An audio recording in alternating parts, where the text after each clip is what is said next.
All right, here we go. And I'm actually going to do two connected lectures this week and next week on the economy. And I started last week suggesting to you that there's a interesting way of viewing the current political moment, 2022 election season that we're now beginning to enter, and that is to see it from a dual track perspective on American politics, in which ordinarily in our politics we focus primarily on economic issues, or at least that's the dominant way in which most Americans make up their mind about whether to support the incumbent party or to try the other party in the current election. They do as a litmus test a kind of gut check. How do I think I'm doing? How does the economy seem to be doing? Sometimes maybe they don't just do it for themselves, but they do it for their overall sense of the society. But it's a pretty self-interested metric that we use to evaluate our politicians in a normal political year. But every now and then we transition into what, and I'm using Bruce Ackerman's framework, though many other people have similar ideas, might be called a more constitutional moment in our politics, where we think that there are more important issues at stake than just how we're doing personally or as a society, especially economically speaking. And we begin to focus on our overall social compact and whether we think that the current political structure represents a fair political settlement, a adequate protection of our rights and interests, a fair distribution of the benefits and costs of social cooperation. And that intermittently, right, only maybe a few times in the history of the United States, we've answered those questions in the negative and then determined that we want a fundamental renegotiation of the social contract. And I am opening the question, and it really is meant to be a question, whether or not perhaps something like that is starting to happen in American politics. And one reason it might be is because the Supreme Court has so fundamentally revised its understanding of our rights in this last term, most notably overturning Roe v. Wade and throwing abortion back to the states, but also signaling very clearly that it intends to scale back the regulatory power of the federal government, having significantly limited federal voting rights remedies, having basically completely stepped away from the question of redistricting and gerrymandering.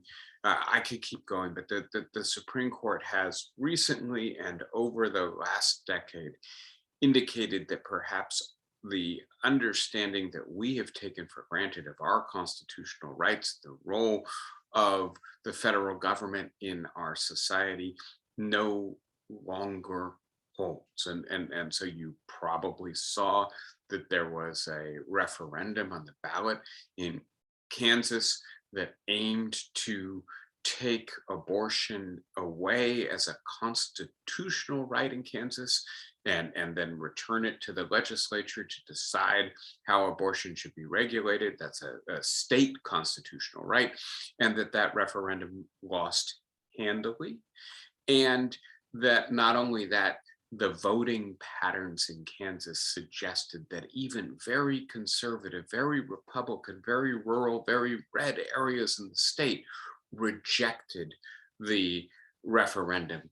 And so that there may be a sense that even conservative Republicans think that the Supreme Court has gone too far, and whether that translates into overall electoral politics as opposed to a particular referendum, we will have to wait and see.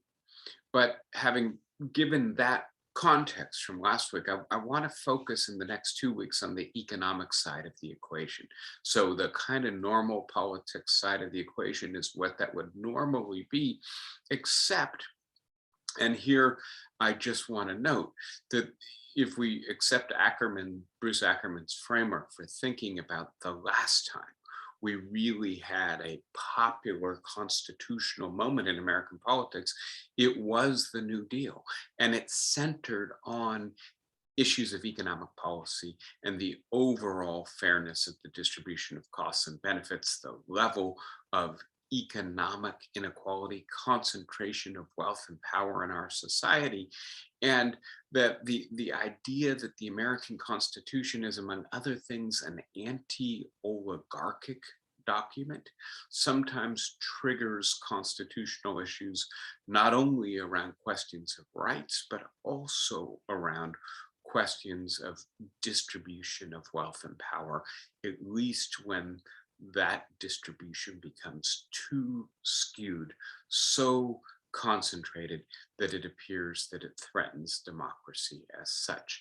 And I'm not saying that we are clearly in such a period, but I'm saying that the framework I've established for thinking about 2022 leads us to at least entertain the overall question of not only how the economy is doing right now, but viewing that in the context of the heightened inequality of the 21st century, and then in particular, what I'm going to call the perpetual pandemic world. And so part of the suggestion here is the fact that, as opposed to being contained either via immunization or herd immunity, it does appear that so far the coronavirus remains at least a few steps ahead of us.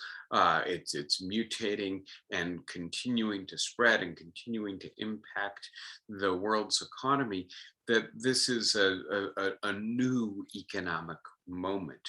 And that viewing this economic moment in the context of the rise of inequality makes sense. I selected Francisco Goya's Gift of the Master, Gift for the Master, as a little illustration of some of the themes I want to talk about today.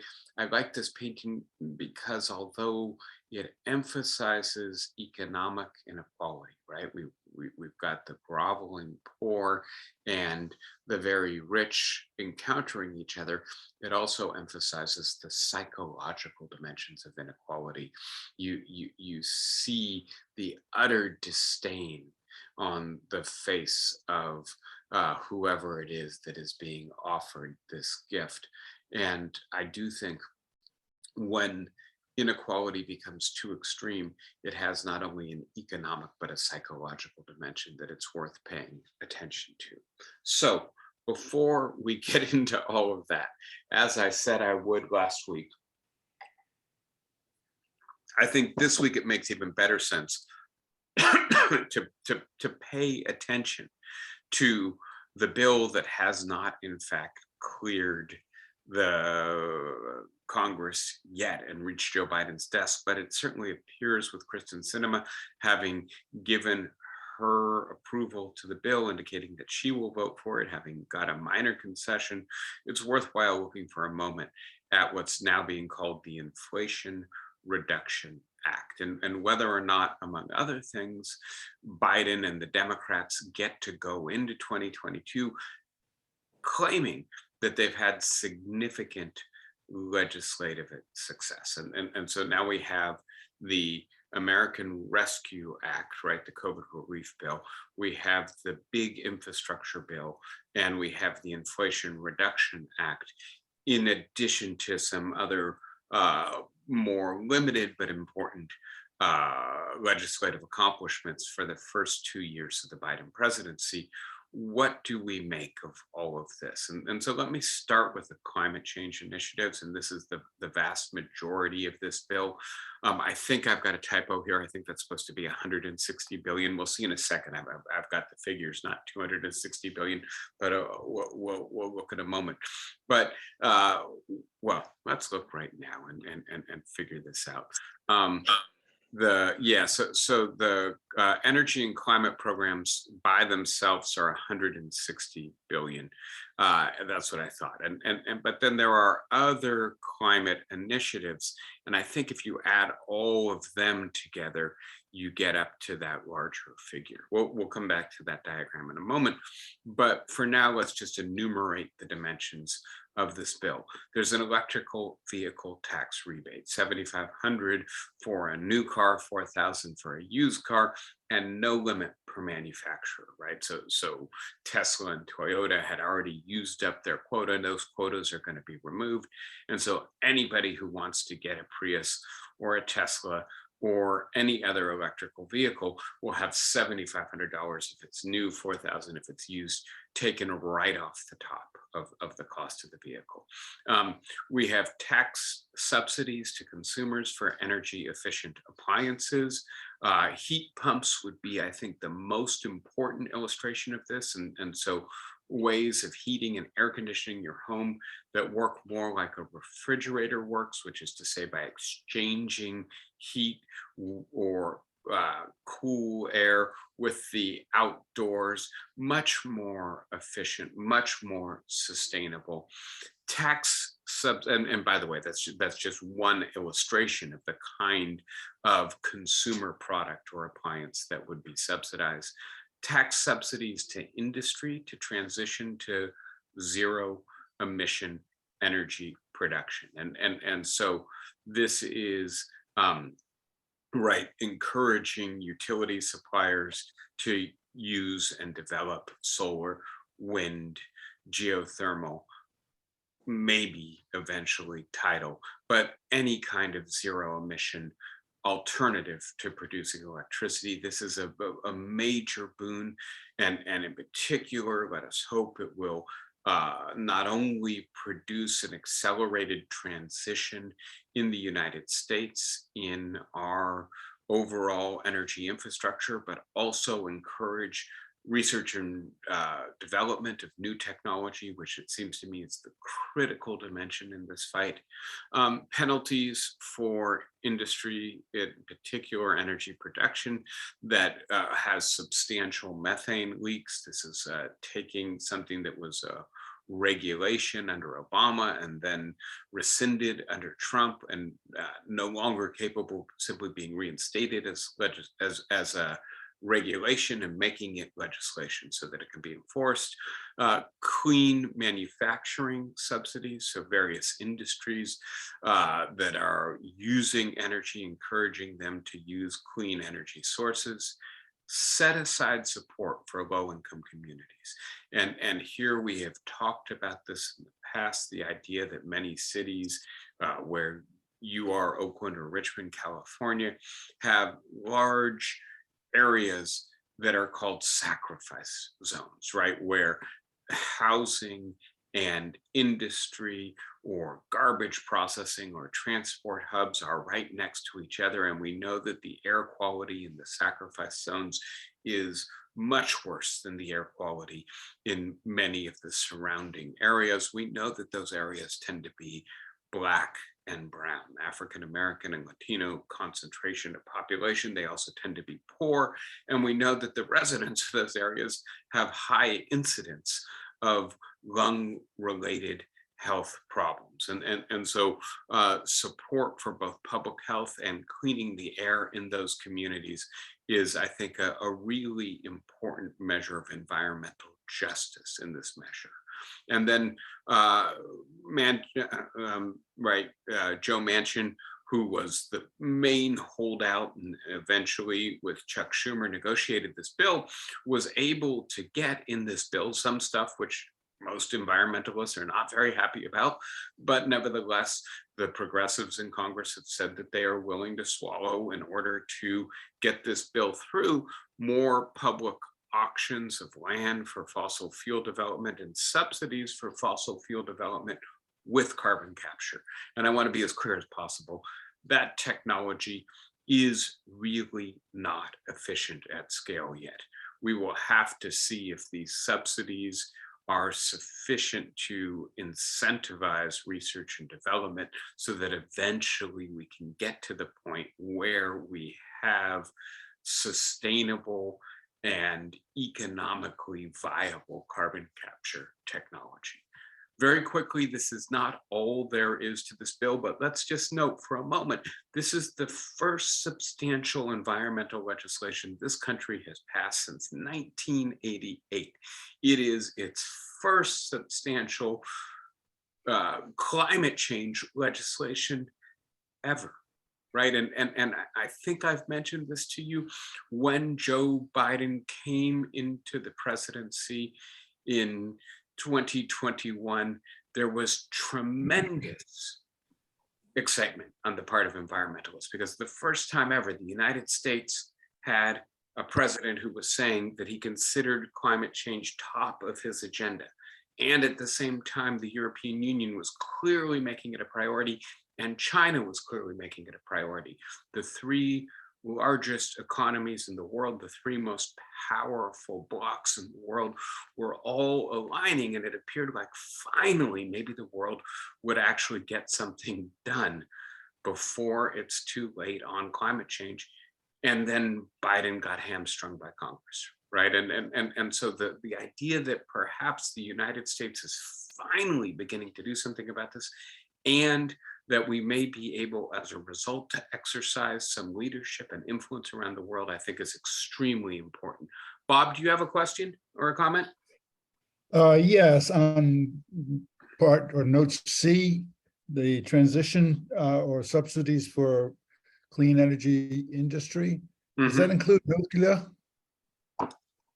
Say it again. Does that include what? Nuclear energy. I believe it does. Yes. And having said that, I think that that's not top of anybody's agenda. And the reason is not because nuclear isn't considered to be relatively clean at this point. And I don't know if you're following what's happening in France, but right, France has a large nuclear infrastructure. It also has a heat wave and a drought, right? 75% of France is experiencing a drought right now. And it uses river water primarily to cool its nuclear reactors. And so it's having to shut down its nuclear reactors because the water level in the rivers is too low and the temperature in the river water is too hot to cool the nuclear.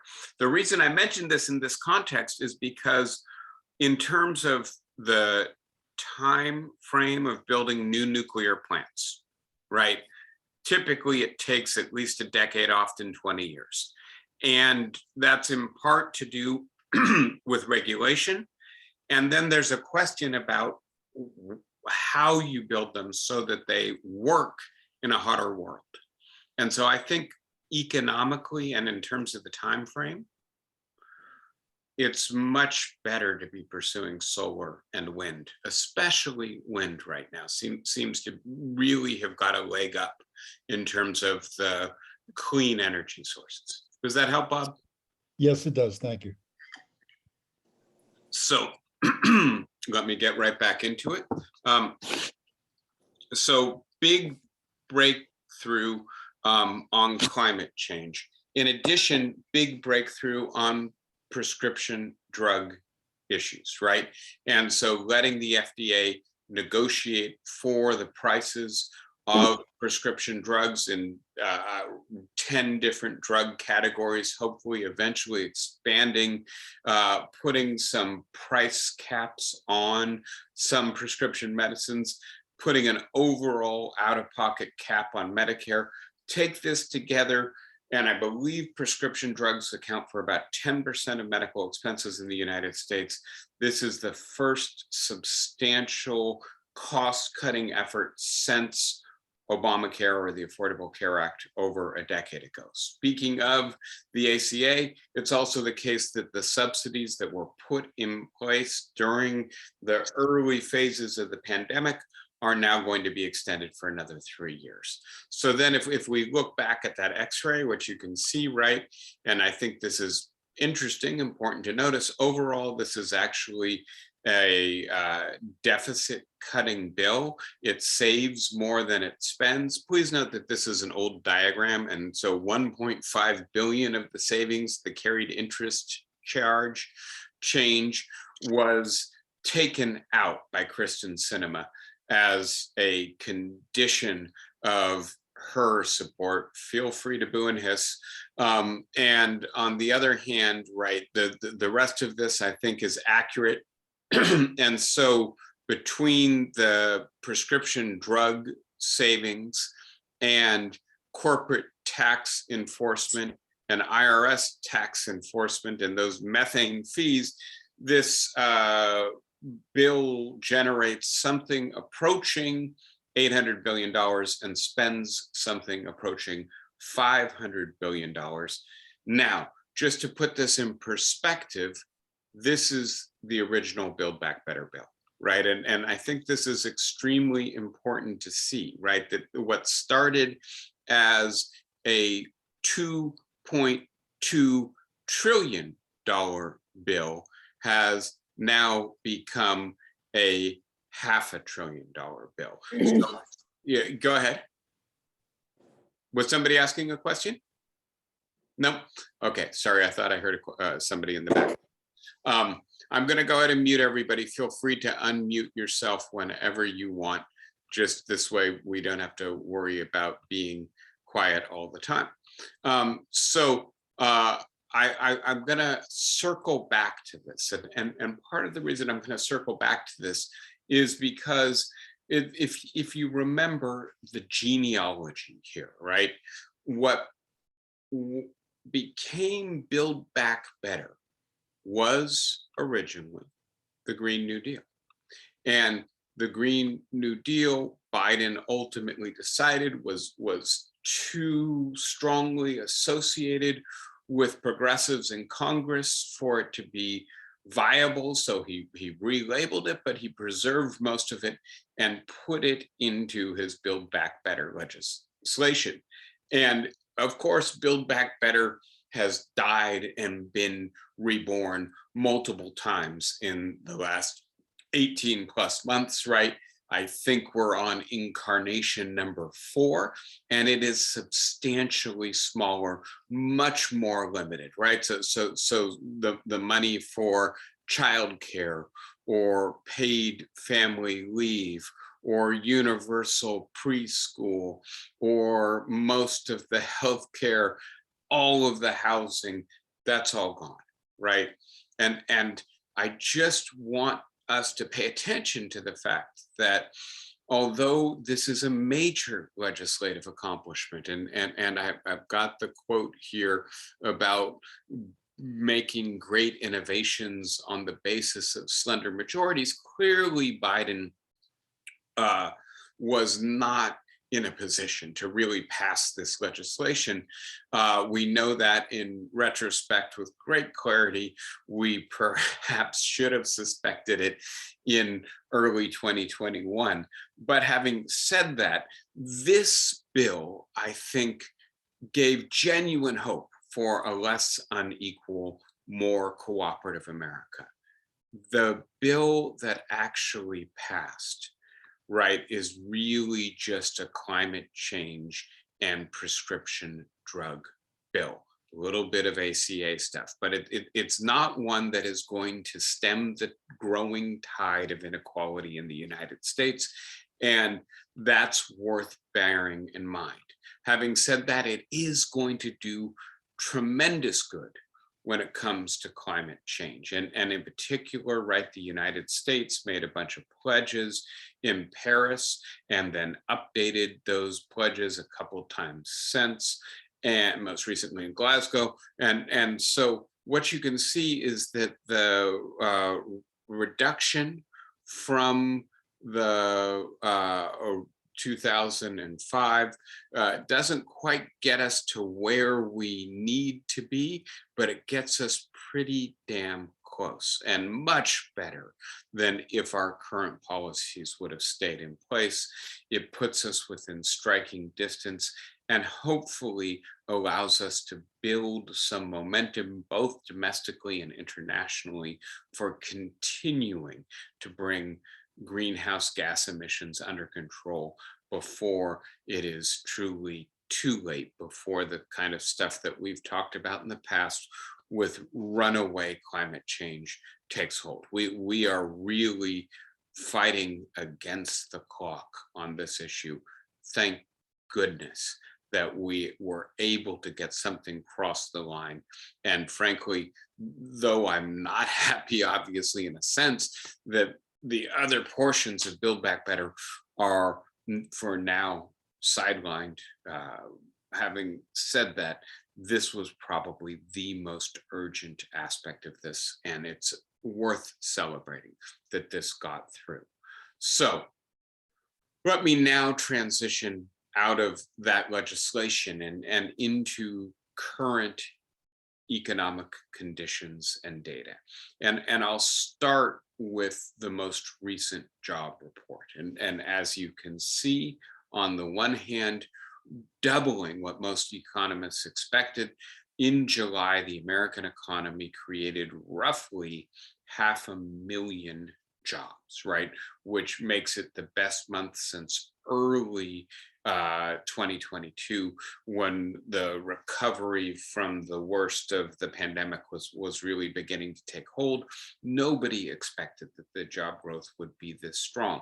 And in particular, in a climate where the Federal Reserve has been raising interest rates pretty consistently and rapidly over the course of the year, in part to try to tamp down spending, to get consumers to use their credit cards less, to buy fewer homes, therefore fewer homes will be built, and in particular to make corporate borrowing more expensive so corporations don't spend as much and therefore don't employ as many people. Nobody expected that the economy would add this many jobs. As you can see, the economy is now in positive territory relative to where it was pre-pandemic. Every job that was lost in the pandemic has been replaced. And now we are in the net positive territory. And so in terms of the macroeconomic outlook, this is incredibly muddled. And let me now start sharing some of the data that muddies the picture, right? And we can start with the fact that we've had 2 successive quarters of negative economic growth, and that is by one definition a recession. As I said to you last week, the economic contraction is so slight and offset by other factors that I think most economists don't think we're in a recession right now. Or if we're in a recession, we're in a post-pandemic recession, which is unlike any other recession on recent memory, right? And you can see what the recession of the pandemic looked like in terms of the absolute cratering of economic productivity, or what the 2007-2008 recession looked like in terms of 4 successive quarters of economic contraction, and another one, right, separated just by 1 quarter of modest economic growth. And we immediately then need to pivot to inflation, and the data here remain troubling. Inflation over 9%. None of this has changed since last time we've spoken.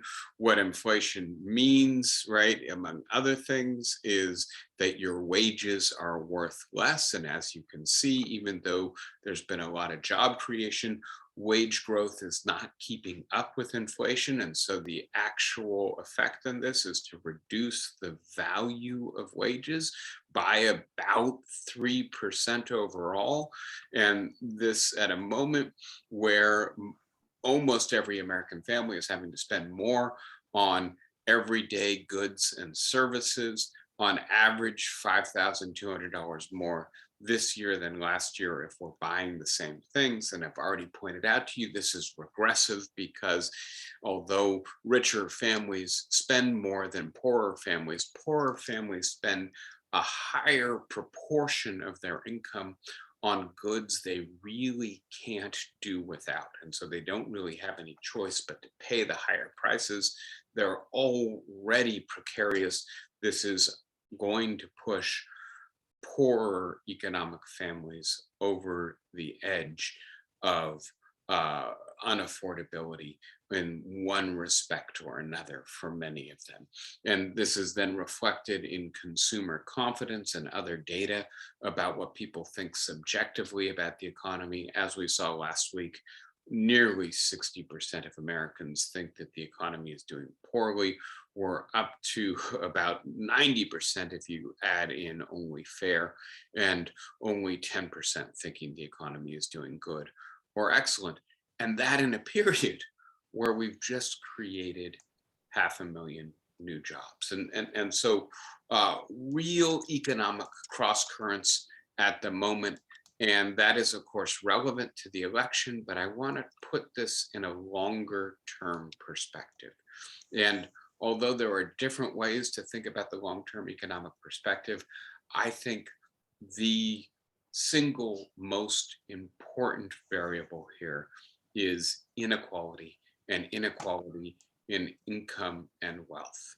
And so I'm going to spend a moment with Thomas Piketty, who's just put out a new book, A Brief History of Equality. It is his shortest book. If you've struggled through Capital in the 21st Century, you know that Piketty likes writing long. That book's about 1,000 pages long. This book is a slender, let me grab it for you. I've got the library edition out, but it's a couple hundred pages long, and it's very readable. I'm opening it to get it right. It's about 240 pages long. Let me hone in on what I think are really the central diagrams from this book. And it's a very interesting book. It's much more global. It's focused on colonialism and slavery and post-colonialism. And in a sense, it's also a more optimistic book, and that Piketty suggests that the dominant trend of the last 300 years of economic history is growing equality, right? Hence the title of the book. But having said that, when he focuses on Europe and the United States, he tells a different story. And so that's where I want to focus here. And we can start with income in Europe and the United States. And this diagram compares the richest 10% with the bottom 50%, right? And how much share of income they get. And you can see at the beginning of the 20th century in 1900, the United States, which is in black, is more egalitarian than Europe, right? In the United States, the top 10% get around 45% of the income, a little bit less than that. The top 10% in Europe are getting 50% of the income. The bottom are closer together, but again, the bottom's doing a little bit better in the United States. And when I say bottom, the bottom half of the population is getting 15% of the income, right? So the top 10% getting 3 or 4 times as much as the bottom 50%. And then note what happens, right? In the aftermath of the Great Depression, in the aftermath of the New Deal in this society, the construction of welfare states in Europe, World War II, right? A whole bunch of different social and political forces conspire to contract inequality dramatically. And that's one part of the story, right? And so as you can see, when we get into the 1950s and the 1960s, in the United States, the top 10% have seen their share of income go down to less than 30%. I'm sorry, that's Europe. I've got to keep my variables straight. In the United States, it's more like 35, 37%. And the bottom 50% have seen their share get up pretty close to 20%, right? So that's story number one. And then story number two, of course, is that inequality opens back up. There's something else I want you to notice, right? I confused Europe and the United States for a second because at the beginning, Europe is more unequal, the United States is more equal, right? But there's a period here, it occurs in this diagram in the 1940s into the 1950s, where Europe becomes more equal than the United States. And if you look now at 2020, right, the divide has opened up again in both the United States and Europe, but it's much more pronounced in the United States, where we are essentially right back to where we started the 20th century, the same level of inequality. Europe, in fact, although inequality has opened up, is still doing considerably better than it was doing in the beginning of the 20th century. Now let's look at property and wealth, right? And as you can see, again, this time we have the top 10% in the United States and Europe, the middle 40% in the United States and Europe, and the bottom 50% in the United States and Europe. And the reason he adds the new group in this diagram is because the big story of the 20th century in both the United States and Europe is the coming into being of what Piketty calls a patrimonial middle class, right? And that refers to the fact that the middle class is property owning, and their status, at least in terms of wealth and property, derives not so much from their income as from their inheritance, right? That the middle class, the middle 40%, as the wealthy do, pass their property, their wealth on generation to generation. It's not because they're earning enough income to enter the middle class, but because once they get there, they're able to maintain it intergenerationally. And what you can see is that we have, right, a decline in the share of the top 10%, right? And it follows a kind of similar pattern, both in the sense that the United States starts out as less unequal, more equal, and becomes more unequal compared to Europe. And that the United States starts with the top 10% controlling 80% and finishes with the top 10% controlling 75%. Not much of a gain.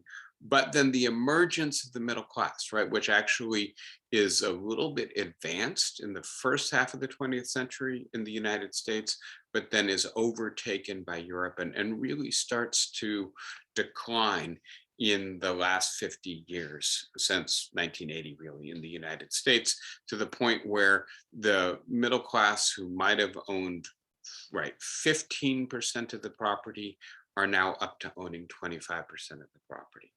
And let's look at the bottom 50%. And in the United States, the bottom 50% owns twice as much in 2020 as it did in 1900, which means it owns 2% of the property instead of 1% of the property. Basically, in Europe, at the beginning of the 20th century, the bottom 50% didn't own any property at all. And by the time we get to the end of the 2020s, I'm sorry, the beginning of the 2020s, the end of the 2010s, they own about 5% of the property in Europe. Now, Piketty wants to tell a causal story about this. And I just want to spend another minute here, which is that the reason that income inequality came back in force in the last 40 years, got to the point where in the United States, it's actually the same as it was 120 years ago. In Europe, it's not there yet, but it's growing and headed in that direction, is because the countries of Europe and the United States failed to address the inequality of property throughout this long period. And that if you leave property concentrated in few hands, right? 10% of the population owning somewhere between 90% and 60% of the property, they're eventually going to translate that wealth into social power, and they're going to use that social power as political power to counteract the equality promoting measures of the middle of the 20th century. And Piketty suggests this is exactly what happened in both the United States and Europe.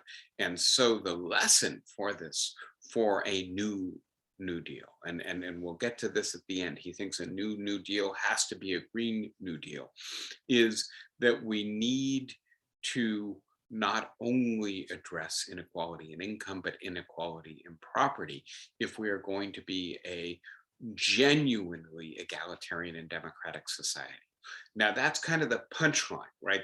That helps us to understand maybe some of the costs in or the stakes, I guess I should say, of the fight over Build Back Better, some of the limitations of Build Back Better as well. But let me now try to situate some of this economic data, right? And in particular, the idea that basically 90% of the population thinks that the economy is moving in the wrong direction at a moment where 500,000 new jobs were created in a month, and where, right, millions of jobs have been created in the last year. How do we reconcile, right, that? And some of this does have to do with inflation and with the fact that inflation generates economic uncertainty. When is it going to stop? How pronounced is it going to be? How much is it going to erode my wages and my purchasing power? And that, in a sense, one of the worst things to experience economically is that kind of uncertainty. But I think it's also worth questioning how valuable are the jobs being created? And one question then to try to figure out is, well, how much economic security, both in the short term and the long term, do these jobs generate for the people who are getting them? And here is where I think Piketty's framework helps us to understand why, even if there are 500,000 new jobs in July, many people who are the beneficiaries of this economic growth are nevertheless not very happy about it.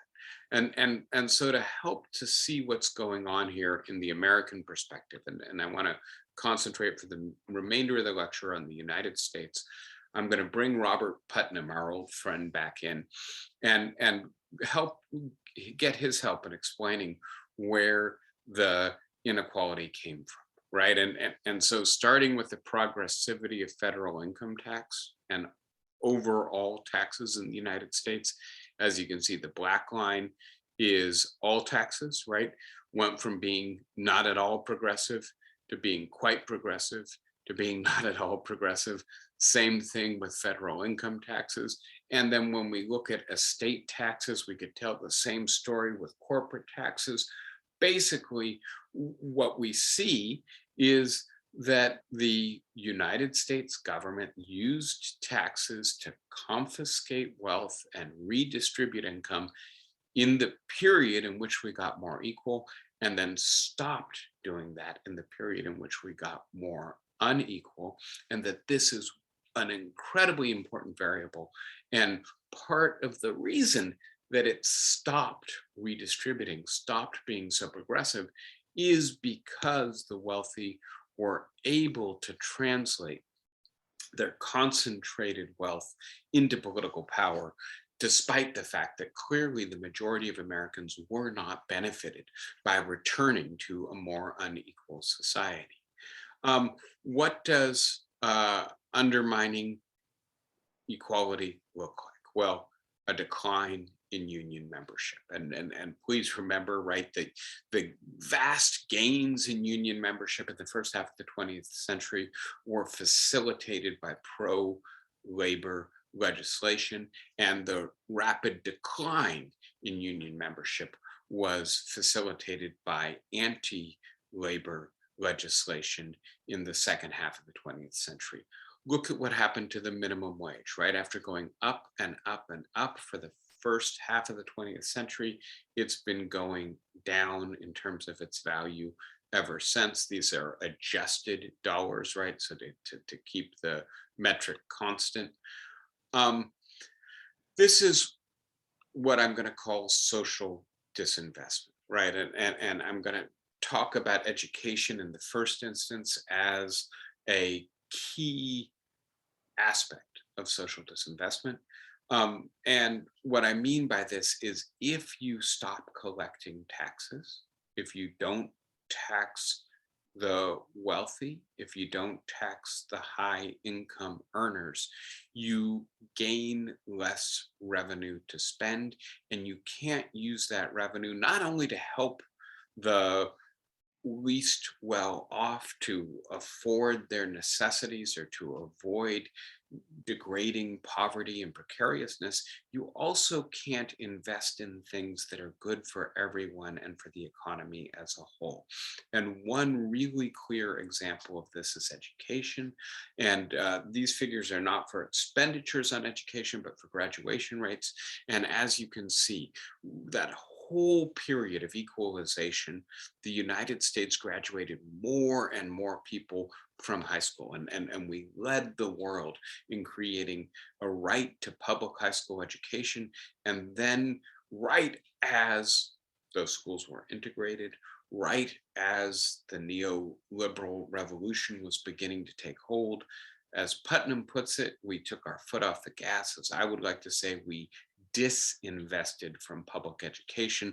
And the result is that we have declining rates of graduation for the last third of the 20th century. It started to come back as it's become clear how important a premium education generates for you in the workforce, but it's much more unequal in the United States today. When we look at college graduation rates, similar pattern going up and up as we passed the GI Bill and built all those public universities in the middle of the 20th century, and then really coasting for a long period in the last quarter of the 20th century, picking back up again as we became more of a knowledge economy. But as I tried to persuade you last week, very unequal in terms of who gets access to higher education in the United States today.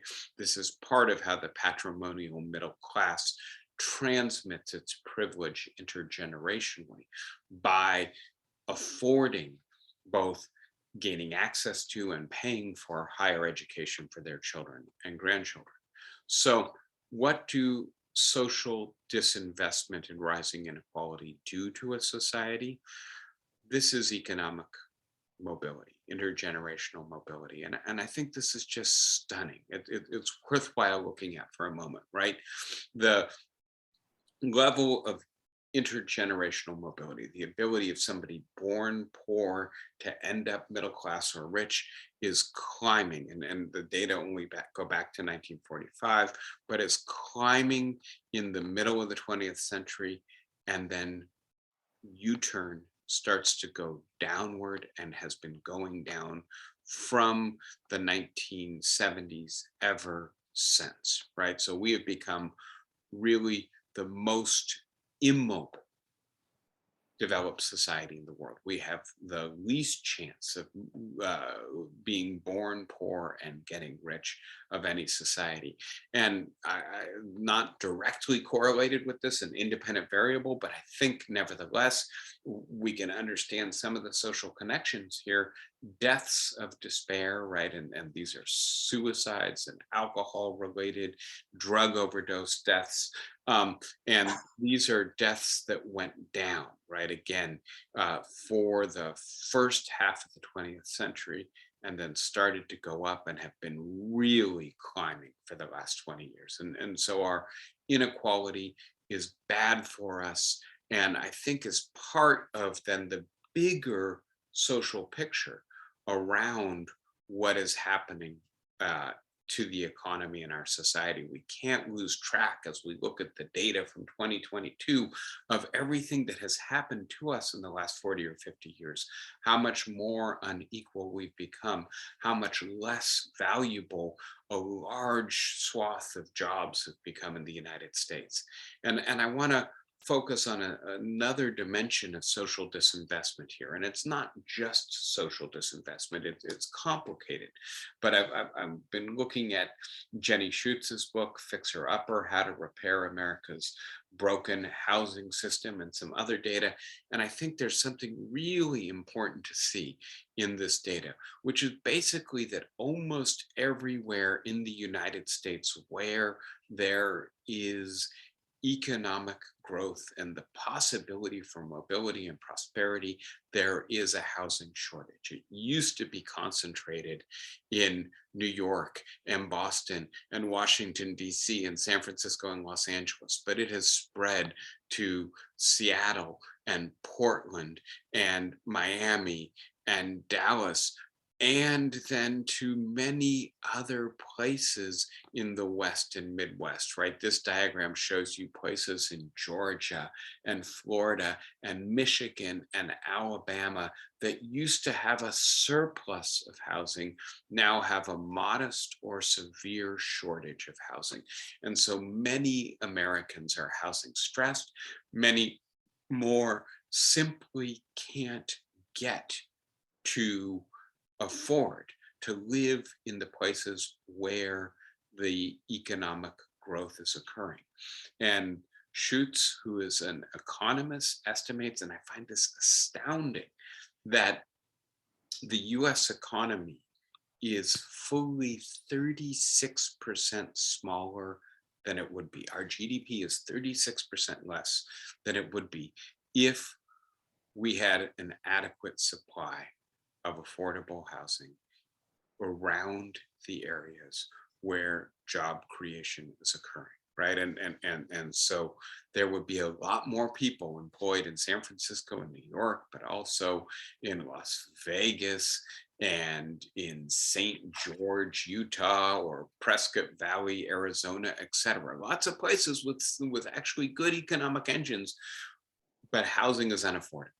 And part of this is that the United States, since the middle of the 20th century, has just stopped building and subsidizing housing, right? Not building public housing, not subsidizing the private construction of housing the way that we did with the big move to the suburbs in the middle of the 20th century. And part of this does also have to do with state and local policy, and in particular with zoning and coding, right? And so one of the things Schutz shows is that for metropolitan America, the major cities in the United States, 75% of the housing is coded single family detachable homes, right? That's says basically if you're going to build new housing, 75% of it has to be single family homes. And that is obviously unsustainable. It's unsustainable ecologically, but it's also unsustainable economically. It will not address the housing shortage. It will not let people who are seeking good jobs and economic mobility get close enough to where job creation is occurring. It's another really good example of how cutting taxes has led to social disinvestment. It's also an example of how, when you have very wealthy people able to capture government regulatory processes, this time at the local and state level, NIMBY, not in my backyard, steps in. Yes, we want more housing, but please don't build it in my neighborhood. That will ruin the feel of the neighborhood. It will lower the tax base, so it will decrease the quality of the schools, right? We know the arguments. They're completely unpersuasive, unjust, and contributing to the growing inequality in the United States. By the way, they are prevalent in blue states, which have among the least affordable housing in the United States. So now to put this in a broader picture for a moment, I'm going to return to literature just for a few minutes that we've looked at together before. This is Richard Wilkinson, one of the leading public health researchers in the world, famous for the Whitehall study of inequality. His colleague, Kate Pickett, who's actually taken over his institute now that he's retired, and their two books together, The Spirit Level and The Inner Level, both sustained studies of inequality, building in part on the work of Claude Steele, who is now the provost of UC Berkeley and very influential social psychologist who looks at social evaluative or stereotype threat, how when you are being potentially negatively evaluated by people with whom you share the social world, it causes stress and how unhealthy that is for you. I'm going to very quickly summarize their central finding, and it's expressed in this diagram, which is that the more unequal a society is, the more health and social problems it tends to encounter.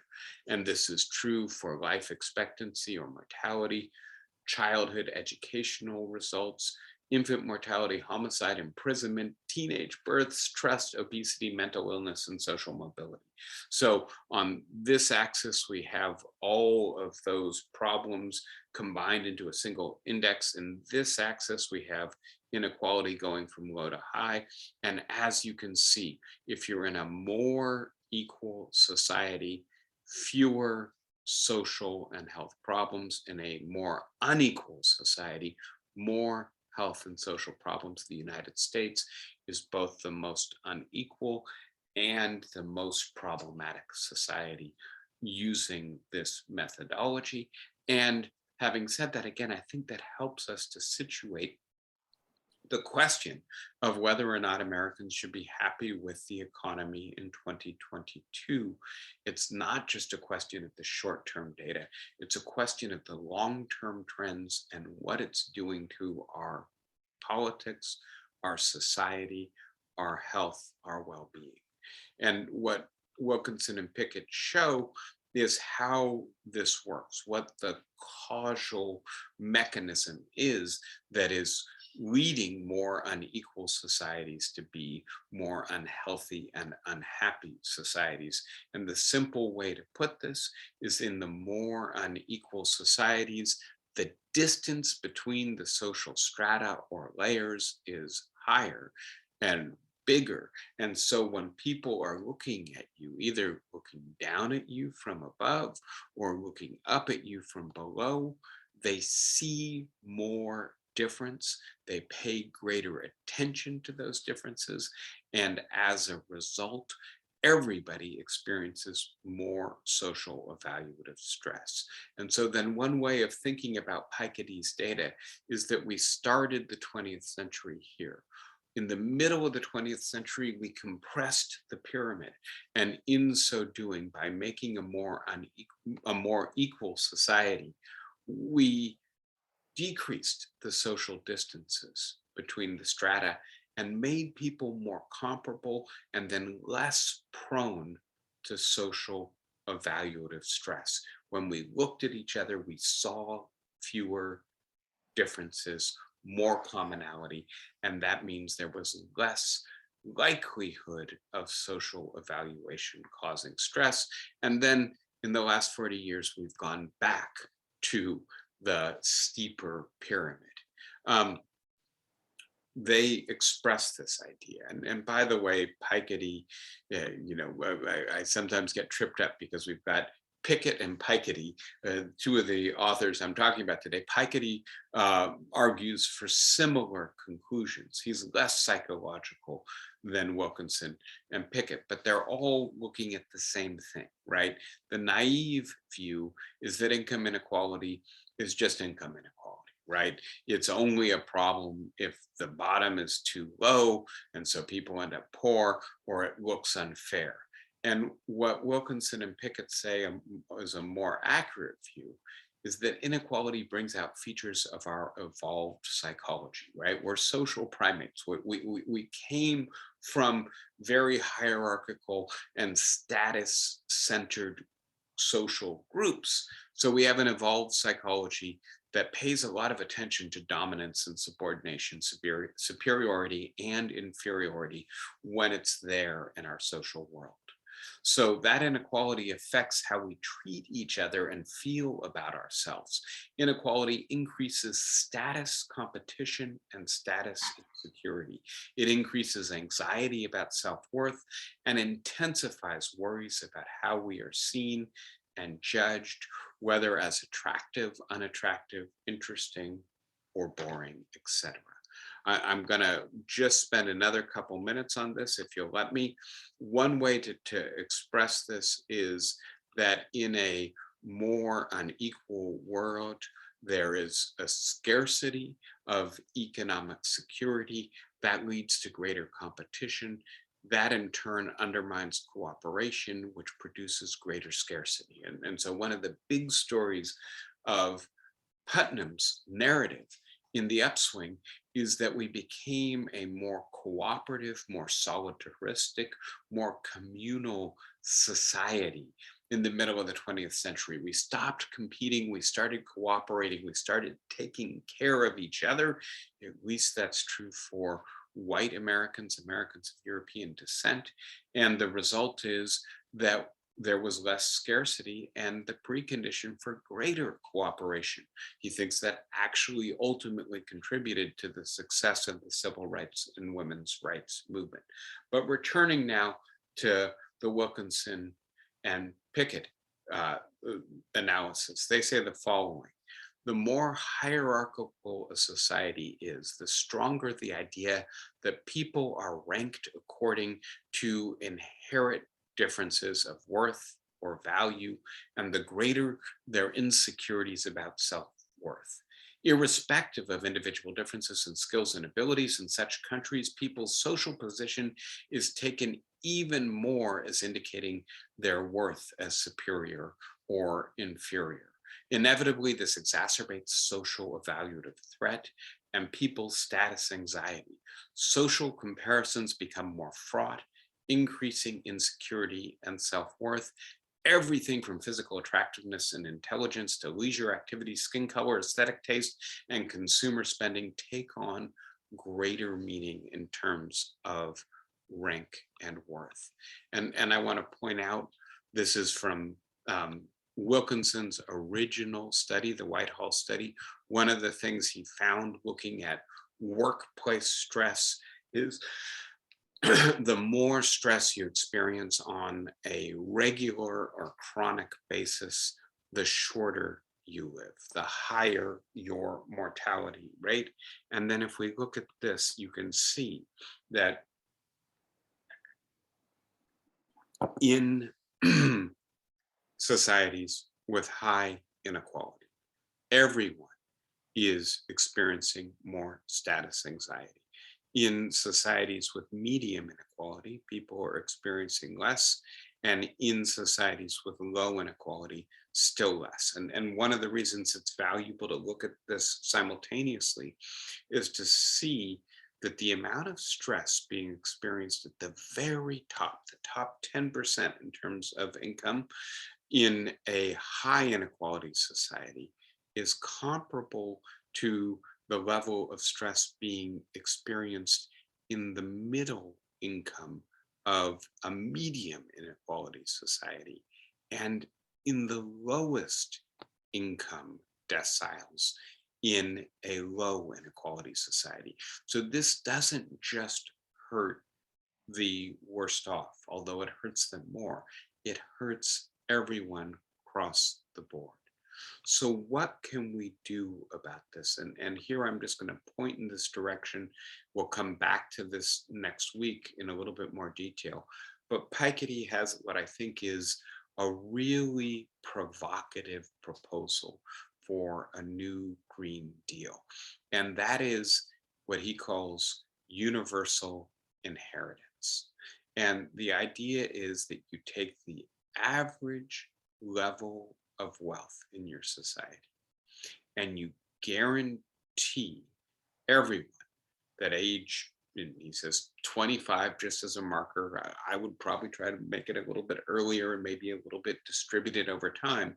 But everybody gets 60% of the average wealth who was not already going to inherit that, right? And so what you end up with, instead of, right, this distribution of income in which the lowest 50% have almost nothing, this distribution of income, right, in which, although the highest 10% still have nearly 20% of the overall wealth, the lowest 50% have about a third of the wealth. The middle class have amount of wealth that is basically equivalent to their position or their share, their proportion of society. And I won't talk in detail about it today. Part of what makes this a Green New Deal is it's partially funded by taxes on carbon emissions. It's partially funded by wealth taxes. It's partially funded by inheritance taxes.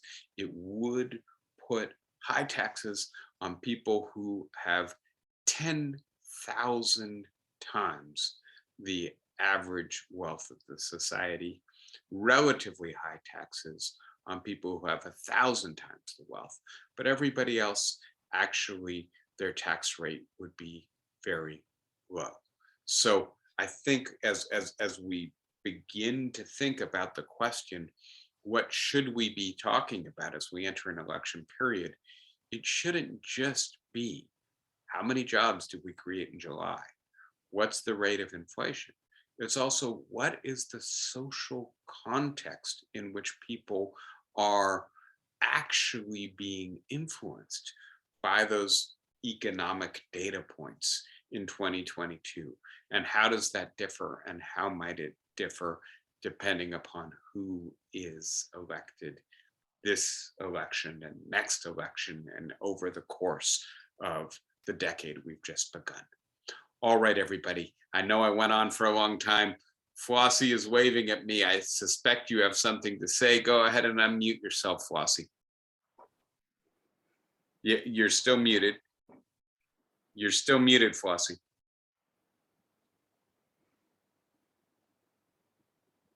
I still can't hear you. Wait, there you go. Yeah, you got it. Now you hear me. I'm saying that everything you have outlined, may it come to pass. What we have to prevent is that somebody's going to put the label of socialism on it. But what you've done is talk about something very dangerous, an attempt at being humane and understanding that we can't survive if some of us are living like hogs and others don't have anywhere to go to the toilet. I'm smiling, Flossie, in part because you don't have to look far for the person who labels it socialism. That would be Thomas Piketty. And he refers to what he's proposing as decentered socialism, as opposed to state-administered socialism. So all the state does is redistribute wealth, not just income. And then everybody who's the beneficiary figures out what to do with that wealth. And he thinks part of the reason socialism has got a bad name is because it was administered by highly centralized bureaucratic state forces, whether that's in the former Soviet Union or in China, which he thinks basically shouldn't be allowed to claim the name socialism, or in France or Sweden in the last third of the 20th century. He thinks that they made mistakes and that their mistakes are in part responsible for the loss in popularity of the left-wing policies and parties in those countries.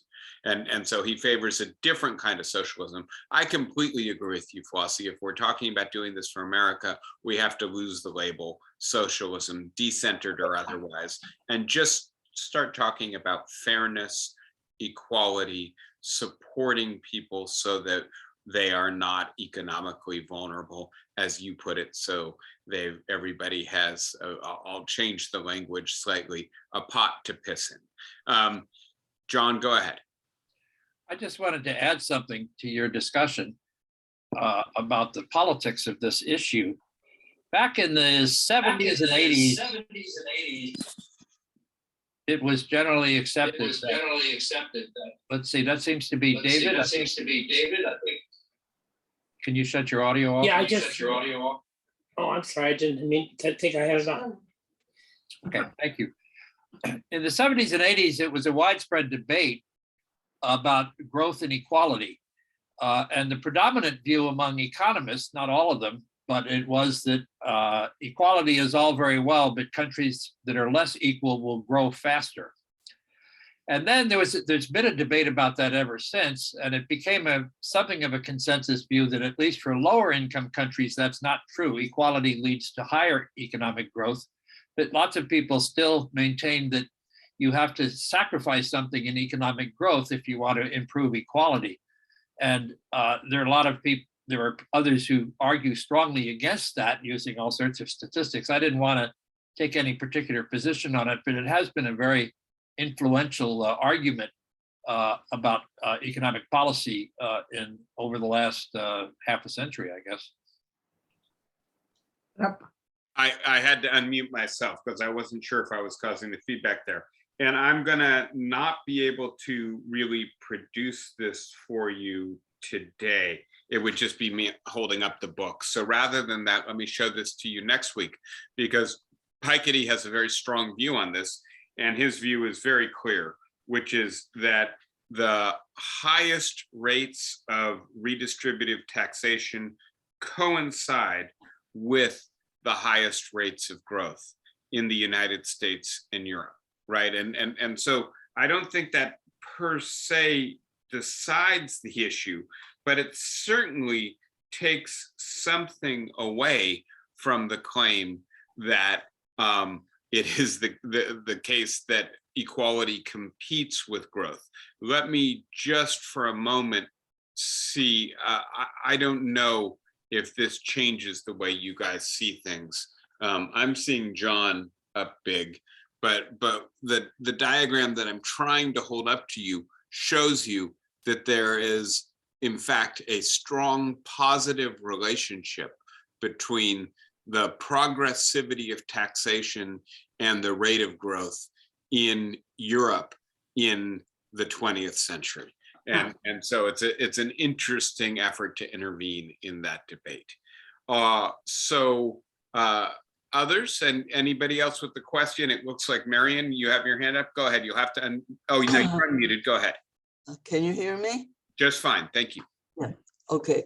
I've been puzzled by the fact that since America has been at the top of the list of inequalities, we have been considered worldwide the place to come for people who want to improve their lives.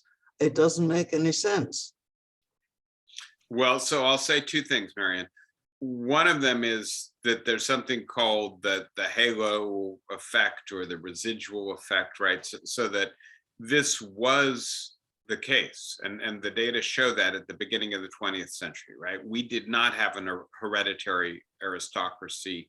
Most of the people coming to us at that period came from European societies that were more stratified than we were.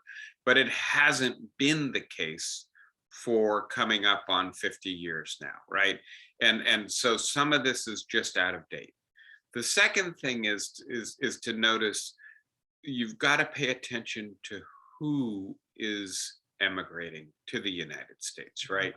And increasingly, the people who are coming, especially from Asia, right? Let's remember that's now the largest group of people coming to the United States, are coming here as well-trained, well-connected, relatively elite people, right? They're coming here to be doctors, to work in computing and other STEM fields, to be entrepreneurs.